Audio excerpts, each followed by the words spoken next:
Mais nous, on continue à le faire, monsieur. Moi, je suis élue de Ensemble pour la République, unie derrière Gabriel Attal, et nous sommes cohérents et droits dans nos baskets. Depuis le début, nous avons mis en place un barrage républicain. Et je ne le dis pas depuis simplement le deuxième tour des élections législatives, mais bien depuis le premier tour des élections législatives. Nous avons été la seule force politique à ne pas mettre des candidats lorsqu'il y avait un risque de faire élire un député du Rassemblement national. 60 de nos amis, de nos anciens collègues ne se sont pas présentés dès le premier tour pour cela.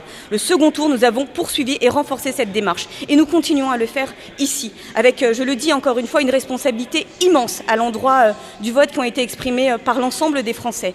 Et quand nous voyons ce spectacle désolant qui est en train de se produire en ce moment dans l'hémicycle, eh bien je dis que ce n'est pas à l'auteur de l'événement et ce n'est pas à l'auteur de la hauteur de ce que les Français nous ont demandé dans leur globalité. Qu'ils aient voté pour un camp ou pour l'autre, ils nous ont demandé de travailler pour eux. Et malheureusement, le spectacle est absolument désolant. Rassemblement national et inversement, pour ensuite venir nous expliquer dans l'hémicycle qu'ils finalement sont là pour faire barrage. On ne fait pas barrage en votant pour des vice-présidents LFI. On ne fait pas barrage en nous expliquant qu'aujourd'hui, le Front républicain n'existe pas et que tout est possible pour faire élire ses députés.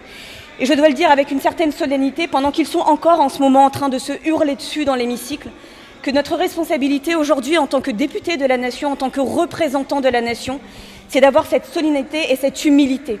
On nous a demandé en responsabilité de représenter non pas des égos et des accords d'appareil, mais bien les Françaises et les Français qui ont des défis du quotidien à relever, des enjeux de pouvoir d'achat, des enjeux pour les scolarités de leurs enfants, des enjeux pour le soin, des enjeux pour nos hôpitaux. Et là, nous assistons à un spectacle désolant. Et donc, je dois le dire ici aujourd'hui, en appelant depuis cette place, peut-être à nos députés qui entendent de l'autre côté, à mes collègues de l'autre côté, de leur rappeler que si nous avons été élus 577 pour être ici, siéger, eh bien c'est pour faire une seule chose, travailler pour notre pays et le faire au regard des enjeux que nous avons dressés pendant les élections législatives, à savoir faire barrage au Rassemblement national. Et faire barrage au Rassemblement national, ce n'est pas faire des alliances extrêmement étonnantes lors des premiers bulletins, qui sont des bulletins dressés pour élire les vice-présidences, tout simplement pour s'entendre sur des sièges pour demain. Visiblement, ce n'est pas l'accord entre nous et d'autres qui ont eu lieu en ce moment, c'est des accords entre les extrêmes. Et c'est ça que montrent les résultats de cette vice-présidente. Quand nous avons des députés LFI qui ont été élus au premier tour en majorité absolue, excusez-moi, les calculs ne sont pas bons ou alors ils sont peut-être trop bons. Cela montre qu'à nouveau, le RN est prêt à tout. Le RN est prêt à tout. Et le RN, regardez le scrutin des urnes. Et je le dis, nous avons une démarche très simple.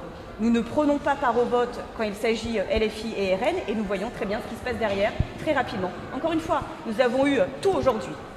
Une malfaçon dans le traitement des bulletins avec un premier tour qui a pris 4 heures pour se mettre en place. Et là, sur le fond, à nouveau, les extrêmes se mettent d'accord et se tiennent la main. Je pense qu'aujourd'hui, l'heure est grave et nous devons regagner en solennité et surtout en responsabilité.